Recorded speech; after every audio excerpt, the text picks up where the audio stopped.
Half the time, we assume the government knows, but the government doesn't know that this problem exists. If I have my numbers right, Grow would have taken 16 to 18 months to flip back. But because Razorpay applied after this rule had changed, they flipped back in 2 months. Founder came to you. He suggested a policy. You connected with the policymaker. And what was kind of like the outcome of that thing? There are short-term fires, there are medium-term outcomes, and then there are long-term outcomes that we push through. At the core of what we do is bridging the trust deficit between founders and policymakers. Both are trying to do the same thing. The goal is the same, it's nation building. So I always say we exist to be the translator in the room. And government officials listen to you. You just need to make the right arguments, present evidence, you need to present data. All the stakeholders do have the right intent. It's really about the miscommunication between the two sides. And I often tell founders one thing, that when it comes to your conflicts or when it comes to your rivalries, fight those battles in the marketplace. But when you're entering a government office, let's go as a united force. Because do not use policy as a tool to get a competitive edge. I quit Peak 15 and there were 2-3 opportunities that I was evaluating, which were very exciting. But that's when 3-4 founders reached out, and we can create an institution that is unique in its architecture, that is world-class in its approach. We are building SPF as an institution that hasn't existed, not just in India, but probably anywhere in the world. One policy change, 18 months became 2 months for Razorpay to flip back to India. That's what Shweta Rajpal Kohli and the Startup Policy Forum do. She's the translator between Indian startup founders and the people who make the rules. SPF is the institution that speaks for every founder walking into a government office, and she's building it from scratch, something that's never existed before, not just in India but anywhere in the world. Now I bring you Shweta. Shweta, excited to have you on 1947 Rise. Thank you, Shiva. Great to be here. I want to start with you by asking, Shweta, what motivates you more? Is it the fear of losing or the thrill of winning? Thrill of winning, for sure. That's an easy one. Yeah. And why is that? I just think a win, and a win can be of different kinds. A win doesn't have to be a traditional sense of a win, but definitely I would say the dopamine rush, the excitement of having a small win or a big win is always something that has been hugely a motivating factor. So before we started recording, you told me that you were covering economic policy for almost 2 decades. Correct. Where did the love for journalism came from? Shiva, an honest answer, it was a profession by default and not by design. So when I was in school, I actually was in a traditional sense of the word a good student. And I remember when we were choosing our subjects and our stream for grade 11th and 12th, I was dabbling between commerce and humanities because I thought I'd enjoy those more. But, and our school principal pushed me into taking science. And he said, you've achieved a certain percentage. And if, classic good students don't take science, then who will? And to be honest, I suffered through my 11th and 12th grades. I absolutely detested each of those subjects of physics and chemistry and biology. And then it was like, oh, now that you've taken bio, you might as well sit for your medical exams. And like most students, I sat for my medical exams and failed them miserably. And I'm always grateful for that because that pushed me into thinking, okay, it's not medicine, and thank God for that. But what? With due respect to everyone in the medical profession, huge respect for them. But clearly, I don't think it was something I wanted to do. And it was, I think a very hard decision then on what to do. And being a Delhi, I would say Delhi person, the answer was probably, Delhi University. And I was very fortunate that Lady Shri Ram College, which was a hugely aspirational institution for me, came up with a journalism program. And it was the first year. It was the inception year for that program. And that sounded very exciting. It was tough to get through because they had only 18 seats. There was an entrance exam and an interview, and I made it. And that's how my journalism's journey began. So never thought about it, but it was just by default. You were at a bunch of different, news outlets. I think the last was NDTV. And you were largely, observing and talking about the policy that were being created. At what point you started thinking, hey, you know what? I don't want to just observe. I want to be part of it, where I can influence policy making. Asked that very often because I quit journalism, I would say, at a time when I was at the peak of my career. Spent 18 years as a journalist, loved every minute of it. Was very, very fortunate to get brilliant opportunities in terms of covering India's economic policy landscape, some fantastic assignments that I was fortunate to cover. But I think there was always this, I describe it sometimes as a mid career crisis of sorts, where I felt that I've done this for nearly 2 decades. And the one thing that I knew was that I cannot do this for the next 2 decades, So I think it was a quest for sort of finding out then what next. There were some things that I was sure I do not want to do. Most journalists would pick, public relations or communications as the next profession. I was very sure that's something I didn't want to do. But policy seemed like a natural extension of a lot of what I had done in journalism, which was essentially spending time in corridors of power. And I absolutely enjoyed that, meeting bureaucrats, understanding their motivations, understanding their challenges. And, it had been a fascinating journey. And I felt this was the best way to leverage my experience and build on it rather than start from scratch. So public policy seemed like an interesting profession, but I was also very fortunate to land a right break. Mhm. And what was that break for you? The break was Uber, to lead the public policy team at Uber in its early days. And, that in some ways was my start of my policy career with tech policy. And at its height, think of Uber in its early days when ride sharing was not a thing in India. People were just waking up to the concept. Uber in itself was in some ways a crisis-ridden company, but also one that had, I would say, every element of policy being existential to its survival. And I was connected through a common friend to Rachel Whetstone, who was leading policy and communications for Uber globally. And she and I, in our first call, spoke for about, if I remember correctly, 2 to 3 hours on the phone. And next thing, I was on a plane to Singapore to meet with the rest of the APAC team.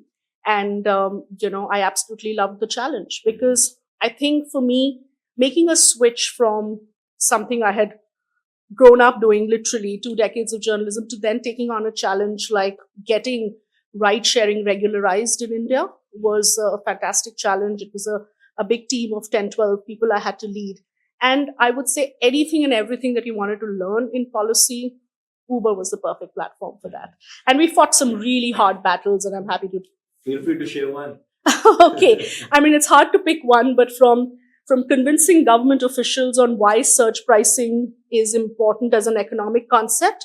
And here you're then possibly coordinating with data scientists sitting in SF who are giving you the economic rationale, and you're supposed to translate that to an Indian government official and say, you know what, you should not cap prices for rides and, allow surge pricing, however crazy it may seem. To then, I would say, standing in the midst of, taxi union strikes and trying to sort of dissipate that, to, I would say, running campaigns with consumers on why they love Uber and convincing governments on why the policies need to be progressive. And I think what was very exciting about Uber was that, transport's a concurrent subject in India, which means states are free to decide their own policies. So for the Uber policy team, it was almost like you're working with multiple governments, because, what is a policy being set in one state may differ drastically from the policy in another state. And you had to go state by state, convincing governments about why Uber is good for the economy. And I think that in many ways was a perfect foundation for my policy career, and always very grateful for my time there. Yeah. So I want to cover more about Startup Policy Forum. But before that, would love for you to quickly kind of give one or two takeaways or impact that you've created. Salesforce, then we can talk about, I think Sequoia was your next one.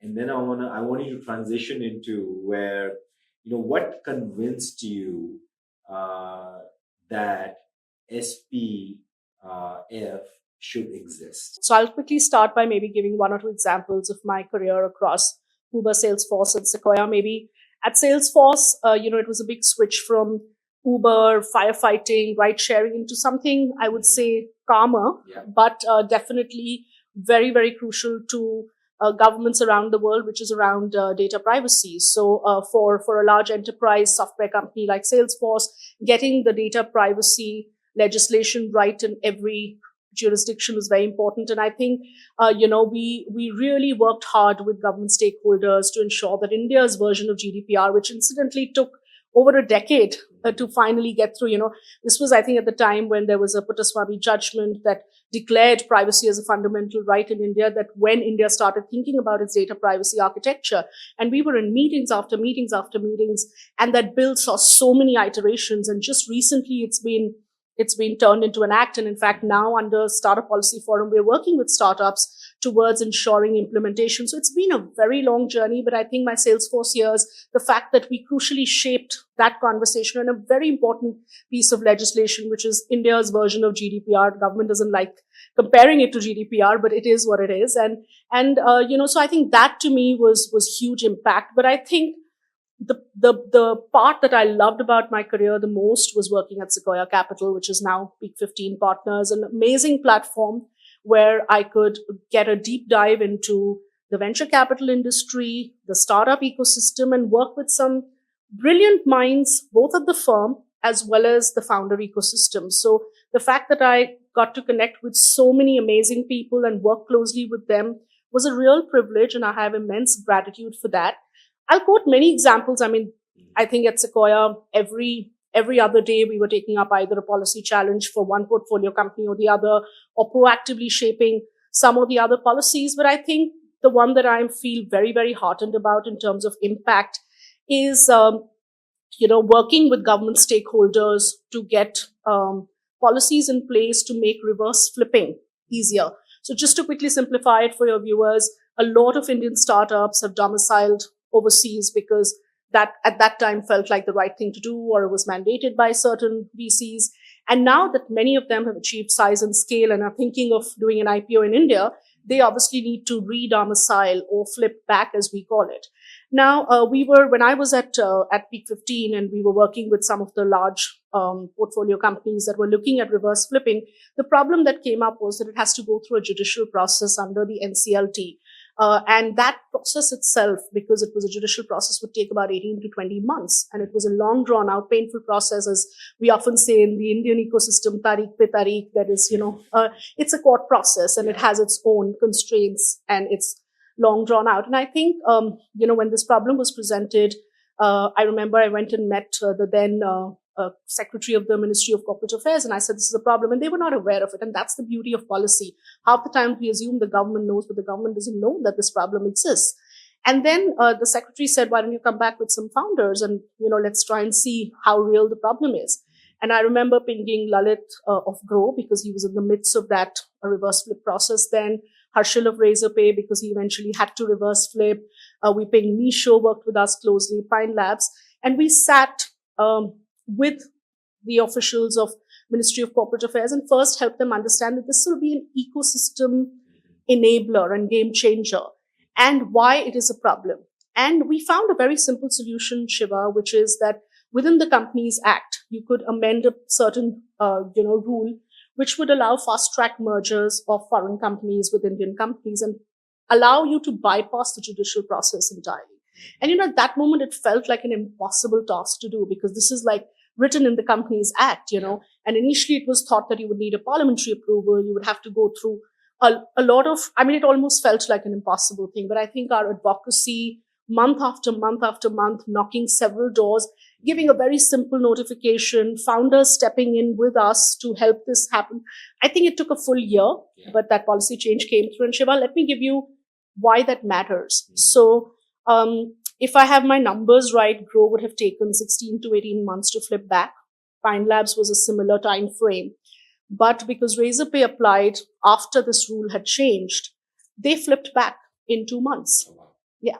So it's game changing. And I think that's the kind of work that gives me a lot of satisfaction. So it was really around, coming together as a group and really communicating to the stakeholders all the stakeholders do have the right intent. It's really about the miscommunication between the two sides, and that's where startup policy forum gets in.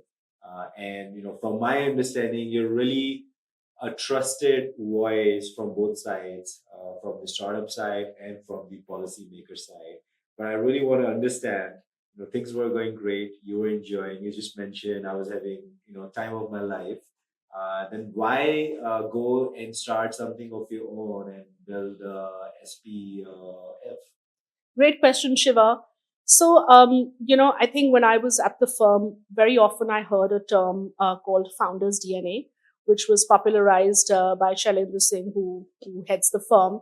And he would often, in my conversations as I worked closely with him, say, "You have the founder's DNA."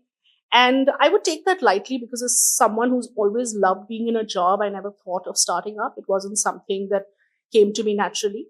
But it's also something that sort of, sat with me somewhere and felt like, someone who's evaluated so many founders all his life, if he continuously is telling me you have the founder's DNA, it planted a seed somewhere. And I think, of course, he meant it in a way of, the fact that I'm entrepreneurial in probably the way I was approaching the work or in certain traits. It was actually when I sat through his session at Surge, which is the scale up program of Peak 15, that it sort of hit me very hard. And because that session was almost like revealing in a way that, oh my God, this is me, and every minute I sat through that session, I was like, there was this nagging feeling of, oh my God, this is almost like describing every single trait, every single aspect, the superpowers, the blind spots, and everything else that made up that fantastic session. And I think I recommend every founder watching that session, attending it in some form or fashion. I think that definitely planted a seed. Second, in my conversations and whenever we would approach government stakeholders along with founders, I realized that there was a clear gap in the market. And that gap existed that, yes, there are legacy industry bodies and industry institutions that have been there, but they mostly cater to what I call corporate India, right? And they have existed and they do a fantastic job and I have great respect for them. But, new economy has different needs. And this ecosystem, as you would know it as well, Shiva, you're now a part of this as well.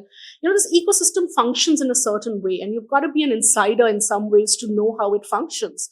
Whether it's the VCs or it's the startups, you need to understand the language, you need to understand the way of working. And I had felt that there is no institution in India that speaks to what the founders, or as I often like to call them, new age nation builders, what they would like, what their priorities are, what their pain points are. And I think that white space in some ways was evident to me, but I never thought I'd fulfill it. But I'd quit Peak 15 and there were 2-3 opportunities that I was, evaluating, which were very exciting in the big tech world as well.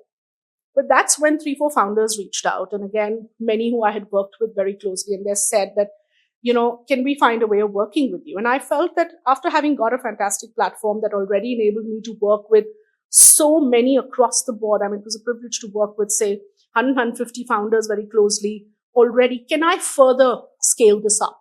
What is the way in which you can take this impact from one VC firm, from a certain set of founders to an entire ecosystem?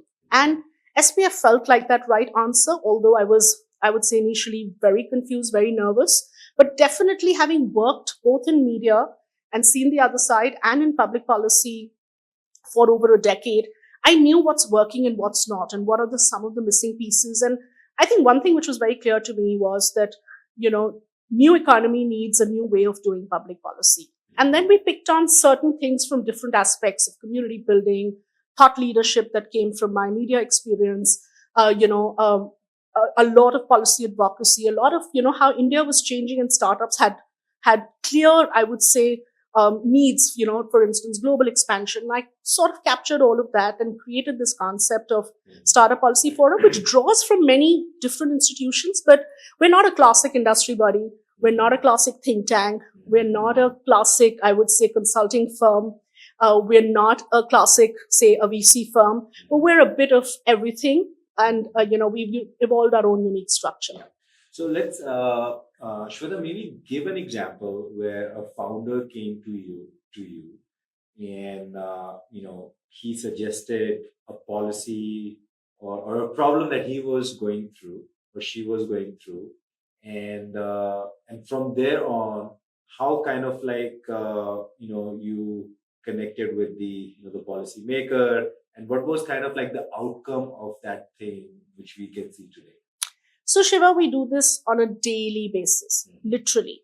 There are short term fires, there are medium term outcomes, and then there are long term, I would say, outcomes that we push through. In the short term, we've helped move files, literally. If a founder is stuck because something that they want cleared has been sitting at a ministry, and as a legitimate industry body that now has membership and we represent 75 companies, it probably just needs a little nudge. And we just think that that's a small ask, but there have been times when we've just requested, we've gone and met, we've understood. For instance, during this entire reverse flip process, one of our members was just waiting for 2 months because a file was sitting at a bureaucrat's desk, and not for any other reason, but because there were multiple files sitting there. And it just needed for us to understand how to navigate, to understand where it's stuck, and to go and nudge and say, you know what, this is so critical, because if they miss their IPO window, this is going to be huge. So I think those kind of very short-term wins is something that could mean a lot to a startup, but yet seems simple, but it's about knowing how to navigate.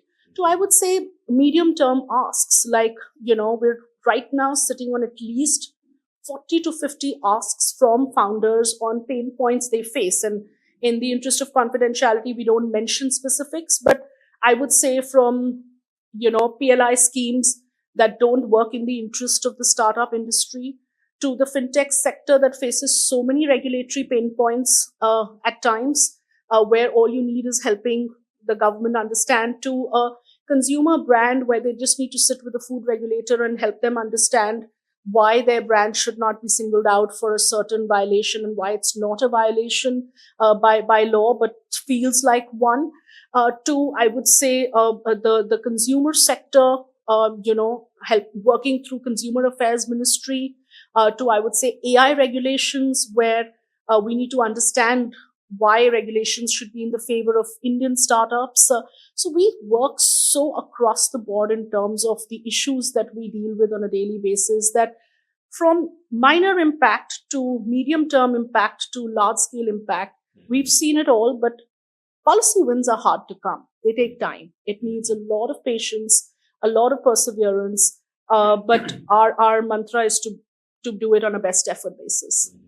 And you mentioned the impact, right? I think what Razorpay for Grow, it took almost 18 months or something, and for Razorpay that same thing took them 2 months. So that's a massive impact that you've already created. Shweta, what's something founders get wrong about policymakers, and why it's so important to engage with them as early as possible? I think it's a great question, and I love answering that, Shiva, because I think at the heart of what we do is convincing founders that it's okay to engage with the government. And you won't understand when you talk about the impact. For me, the impact that I see when you take a founder or a group of founders to a government meeting, and from the hesitation to the comfort, those 30 minutes or those 45 minutes, and when you see the founder's face literally light up, or when they leave that government building and they feel extremely heartened at a meeting that has gone well, even if they've not got the outcome, to me, that's a win. Because I always say that at the core of what we do is bridging the trust deficit between founders and policymakers. And when I say both, it is that, it's very interesting because we sit in these conversations every single day. And it's almost that both are trying to do the same thing. The goal is the same. It's nation building. It's about creating impact. It's about creating something that will be of value to customers, to citizens. Founders call them customers. Government officials call them citizens, right? Founders would talk about TAM and CAC, and government officials will do the same thing, but will set up committees. So I always say we exist to be the translator in the room. We're the ones who are translating, but they're actually speaking the same thing in different languages. And, for me, what's most important is to tell a policymaker, a founder is not here to flout norms or to flout the law. A founder has the best intent to comply with the regulations and the law of the land. Similarly, it is my job to tell founders, and our job every single day to tell founders, you know what? Most government officials that you meet are here to help you and support you. They are industry friendly. They want to do right by you. And I think helping the two sides understand each other is half our job done, because that's the first step in which we at least begin the engagement process. So what we often help is in all of this, you know, a simple note in English. You know, I often joke and say most of the times we're sending very dense submissions and heavy legalese that government officials don't want to, you know, even see.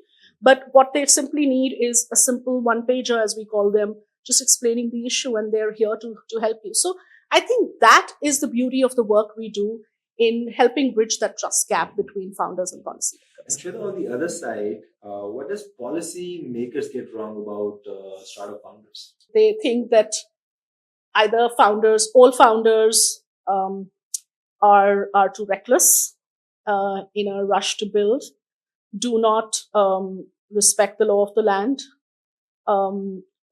So I think, yes, there is a lot of, most of them have a lot of respect for the startup ecosystem. And I would say that in itself means that overall there is a commitment top down to support the startup ecosystem.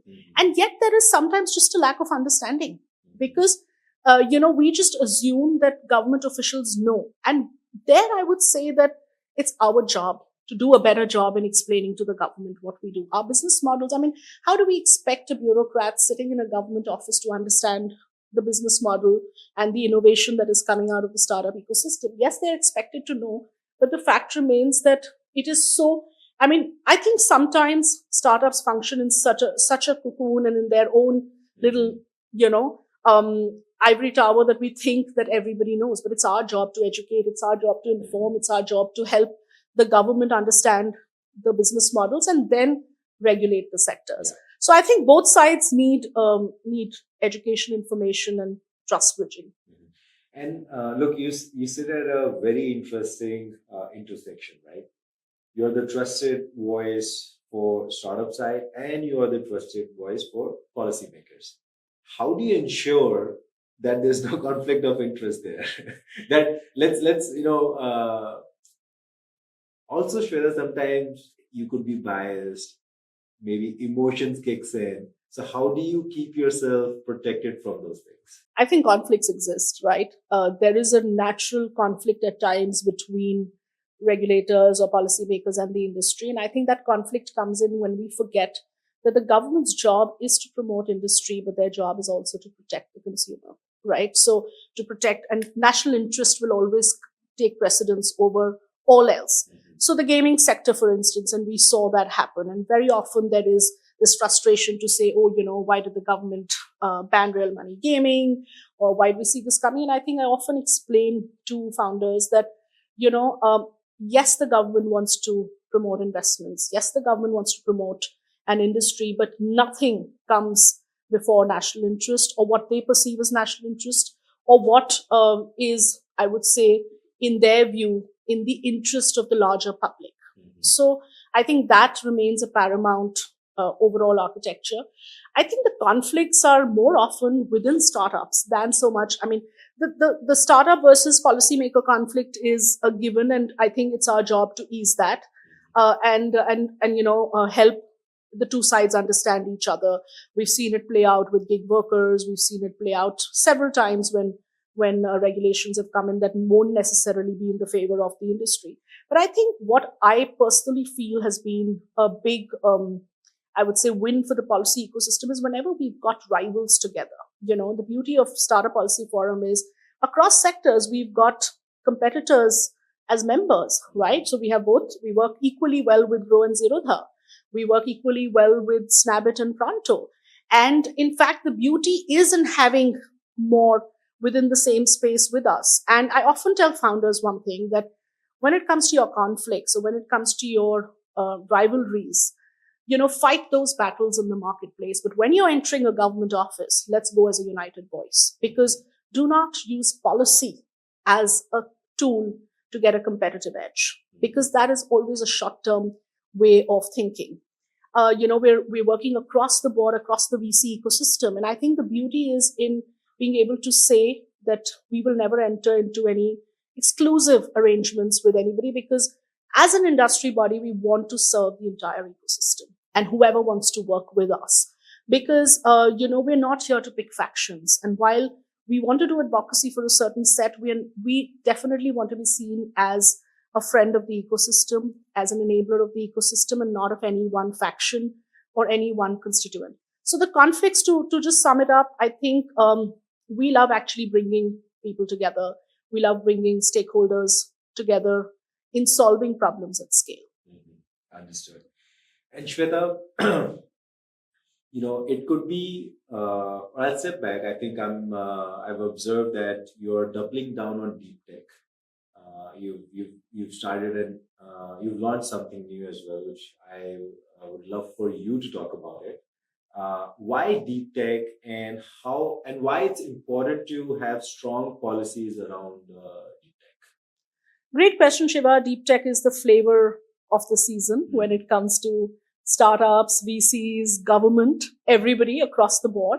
But I think I would say the time has come truly for deep tech. Deep tech became a phrase that suddenly everyone felt was something that they needed to pursue. And I think that also did was that there were pockets of innovation already happening. There were pockets of progress already happening. VCs funding deep tech companies emerging and coming out of their own, and then deep tech itself spreading beyond, I would say, the traditional archetype of a deep tech founder, which is a double PhD who spent a decade in a lab and has come out with a breakthrough innovation and is now trying to commercialize that.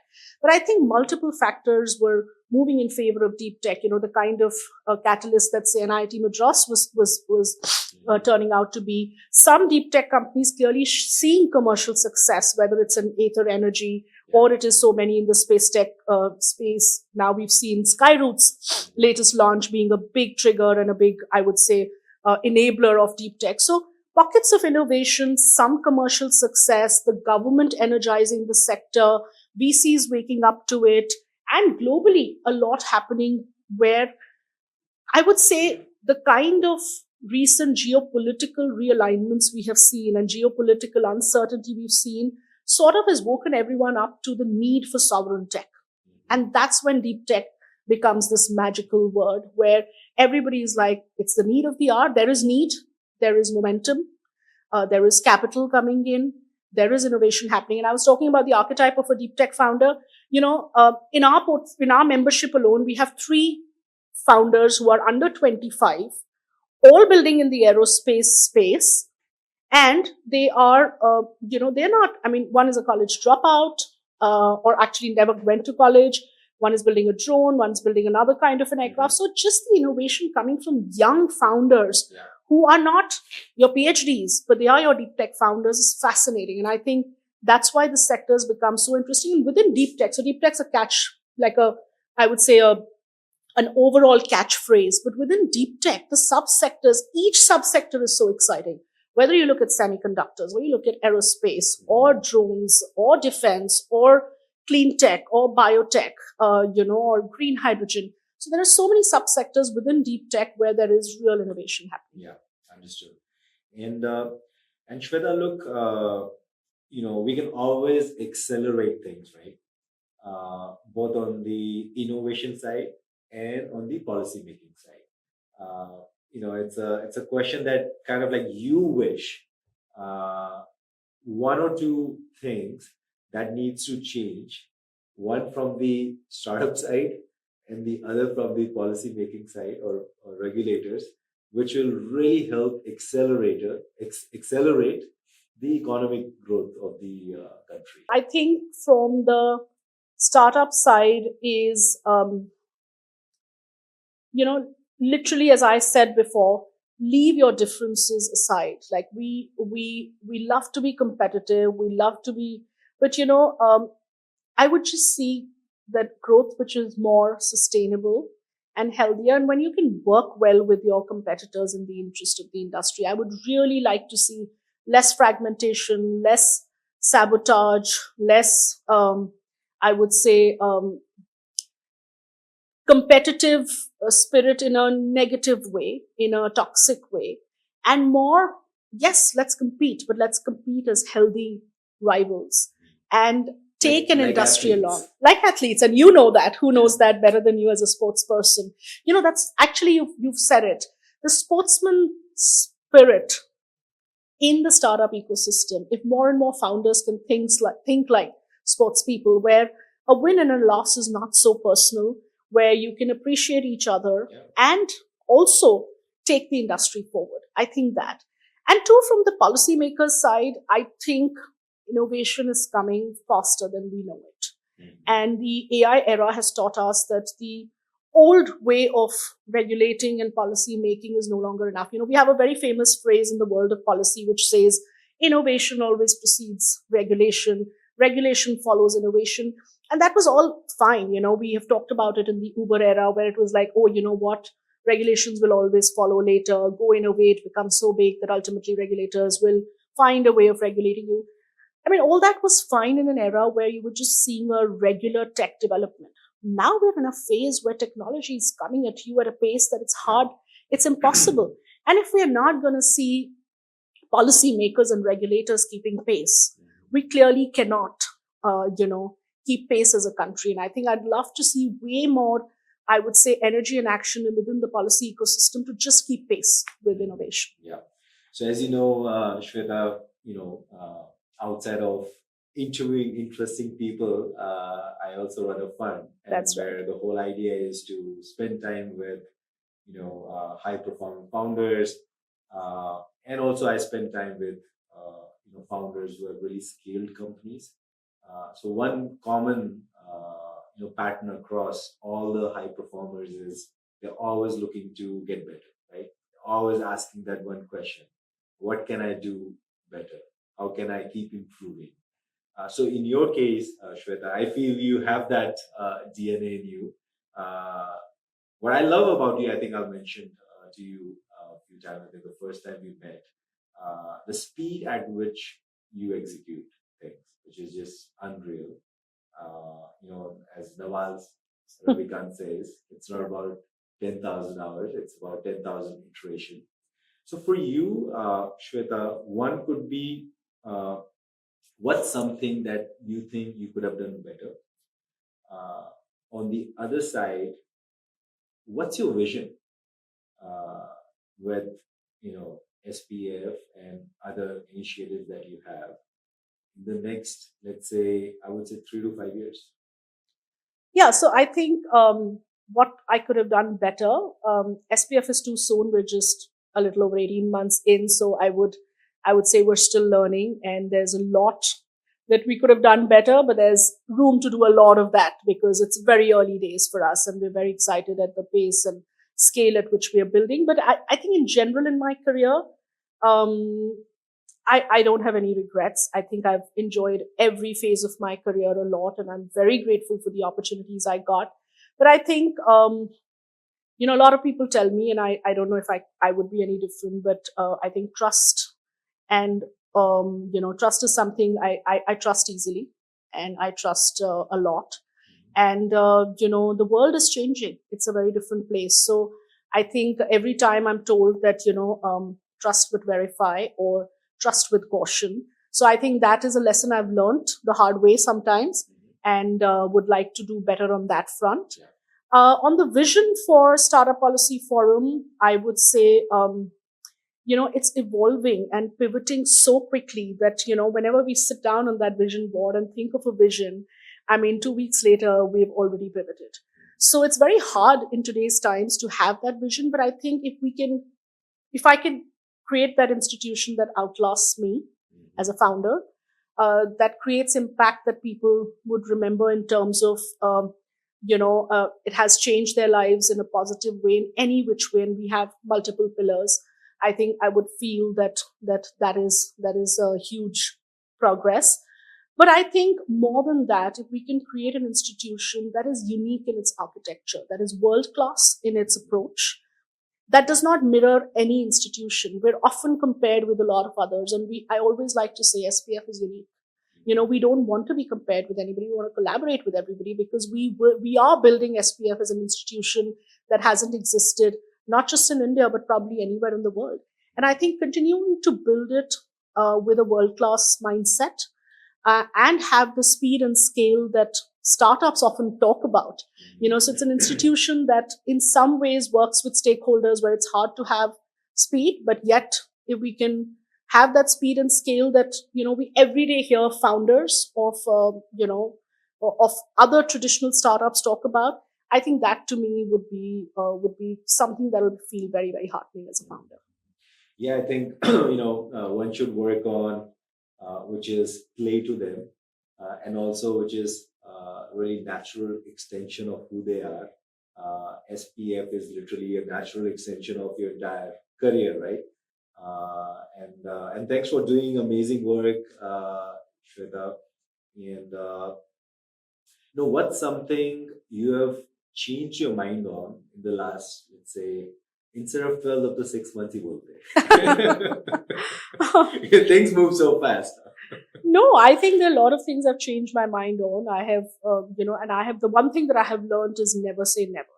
In my, whenever I've come out very strongly to say something, I've had to eat humble pie and then say, you know what, here you go. Here you are. So, for instance, I thought I will never do comms or PR in my life, but I ended up doing that for about 16 to 18 months. And I was doing comms as a profession for a while. I said, I will never start up. And here I am. So I'm a founder now.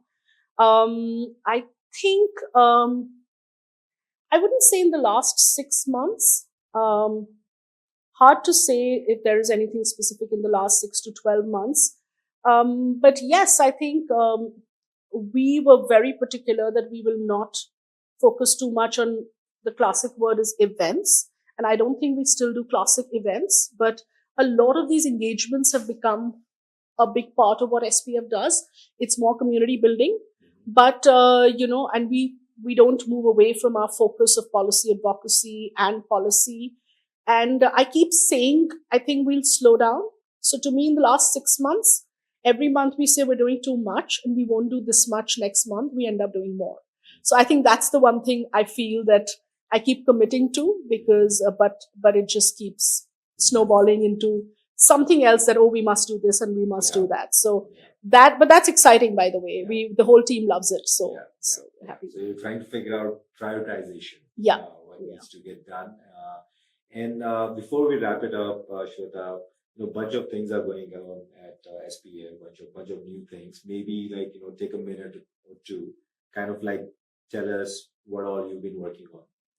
A lot of exciting things. I think within the policy advocacy space, we are really deepening, I would say, our engagements with every stakeholder in the government. What makes SPF unique is we can work with every ministry, every regulator, and we're working across the board now. And I think the fact that we get a lot of audience with the government is in itself, I would say, great progress in 18, 20 months for us.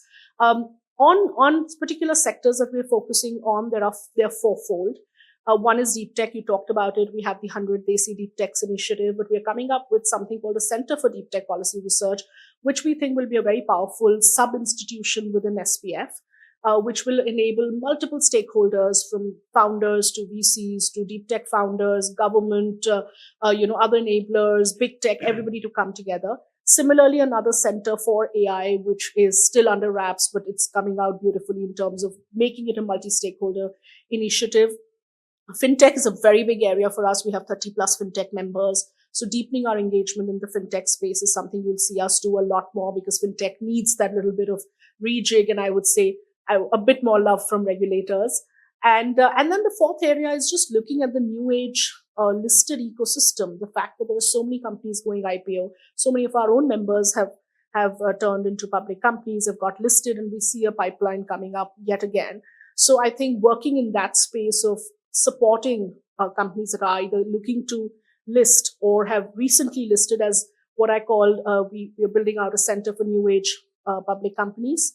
So I think those are the 4 focus areas within larger SPF. But I think what's exciting for us is a new offshoot of the New Economy Collective, because in our work with startups, what we realized that in an AI era, there is a need for way more collaboration than a perceived conflict that we thought there would be between, say, startups and big tech or startups and AI majors. And you know what? Right now, nobody's talking of conflicts. Everybody's talking of collaboration. Everybody wants to be in a room, learning, understanding, collaborating. And that's the part that's exciting us a lot, and which is why we set up the New Economy Yeah. Collective. Because you know what? We're bringing everybody together now. Love it, love it. And what are you most obsessed about outside of work? Outside of work, I absolutely enjoy spending time with my kids and Yeah. my family. So Yeah. there is very little time for anything else. But as long as I can take care of my health and spend time with my kids, my family members often tease me saying I have no hobbies, and I say working is my hobby, and spending time with my family is my hobby. So I'll make peace with that. And what do friends know you for? Friends know me for being a workaholic.